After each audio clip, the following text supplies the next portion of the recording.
Bonjour à tous, je suis heureux pour l'anniversaire de mes débuts à la radio dans les années 80 de vous avoir donné ce samedi le tiercé dans l'ordre, le quartet, le quintet.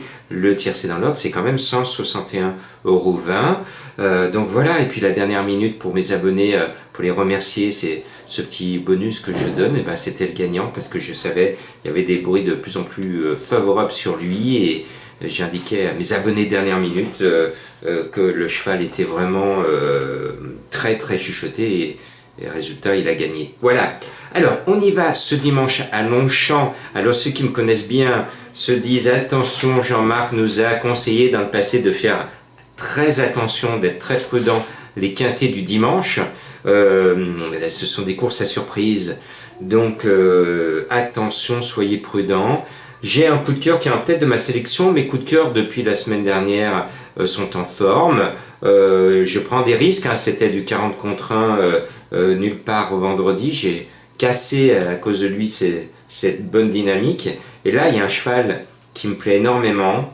Je pense qu'il vaut mieux qu'un quintet. Je peux me tromper, mais j'ai bien fait son papier. Je l'ai bien vu courir. C'est le 4 Nat King. Et je pense que Nat King peut être le roi du tiercé. Voilà. Et surtout, le roi du tiercé, c'est le prix Carus. Alors, j'aurais aimé que ceux qui publient les noms de prix respectent aussi le prénom. Je veux parler de monsieur André Carus ou Caru, si vous voulez, si vous ne voulez pas prononcer le S. C'est lui qui a inventé en 1954 le tiercé et on lui doit le respect. Donc, on va dire, c'est bien le prix André Carus que nous jouons ce dimanche. Et puisque c'est le roi du tiercé, c'est le papa du tiercé, j'ai mis dans ma sélection pour lui rendre hommage le tiercé le plus joué dans l'histoire de la statistique, c'est-à-dire les trois chevaux qui sont le plus joués au tiercé depuis 1954, c'est le 6-4-2. D'ailleurs, on dit souvent de jouer à la 6-4-2 parce que voilà, c'est la combinaison la plus jouée. Et là, c'est pas vraiment 6-4-2, c'est 4-2-6. Puisque je mets le 2 Talap en deuxième position, c'est la ligne de Nat King, je dois rester fidèle à cette ligne. Je pense que les deux sont au-dessus des quintets, il devrait le prouver tout à l'heure. En plus, Talap, c'est Soumillon qui est dessus, le cheval est pratiquement toujours à l'arrivée, sauf pour ses débuts. Après, il est toujours dans les trois premiers. C'est un tout bon poulain et il ne va pas faire de vieux os dans les quintets. Et puis après, on va mettre le 6 Roc Blanc. C'est un dur à cuire. Il vient de briller dans un quintet avec les anciens, avec les vieux, et il fait l'arrivée. Donc cela veut dire qu'il a non seulement la pointure des quintets de 3 ans, mais il a la pointure des gros quintets tout court. C'est Boudot qui est dessus, la Cravache d'Or 2020, on peut le dire, tellement il a bien gagné des courses depuis le début de l'année. Bon, voilà, 6-4-2 ou 4-2-6, à vous de remettre de l'ordre, parce que je suis un peu désordonné. Mais là, jeudi, j'ai donné le tiercé dans l'ordre, et samedi, le tiercé dans l'ordre. Donc, vous voyez, en cette rentrée, je suis un bon élève, je range bien mes affaires.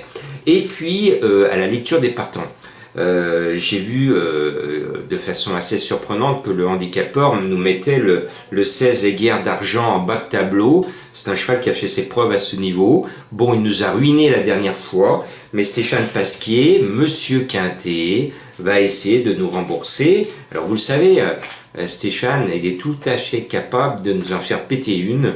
Donc les fans de Pasquier, vous m'avez compris, c'est gagnant placé. Comme ça, vous êtes couverts. Et puis, il a failli être mon coup de cœur. Il ne l'est pas parce qu'il a tiré le pire des numéros. Il a tiré le 16 à la corde. C'est le 8 Beaufour parce que c'est un cheval que j'estime. Il est venu gagner chez nous.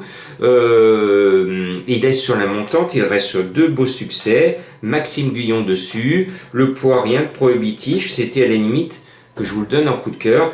Le X, on est sur 1600 mètres. Le 16, c'est un piège, mais je compte sur le talent de Guyon pour essayer de trouver une astuce pour figurer quand même à l'arrivée. Et puis, il y a une pouliche en haut de tableau qui me plaît bien. Elle m'a tapé dans l'œil. C'est le 300 Valentina.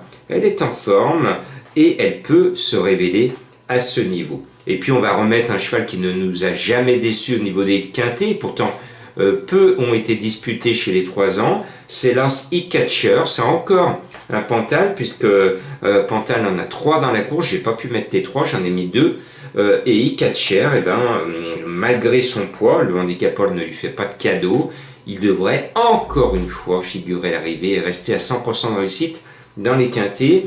Et puis la dernière fois, il m'a impressionné, je ne l'avais pas sur mon ticket, et je me dis là, Jean-Marc, ne te fais pas avoir 2 fois de suite par le même cheval. C'est Sauzon, le numéro 5, alors il en supporte la conséquence et la surcharge au poids, mais il a gagné l'autre fois la manière d'effort, et je me dis que malgré la surcharge, à 58 kg, ce poids de 58 kg n'a rien de prohibitif.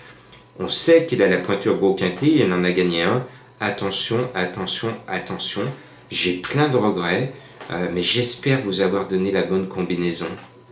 Bon dimanche!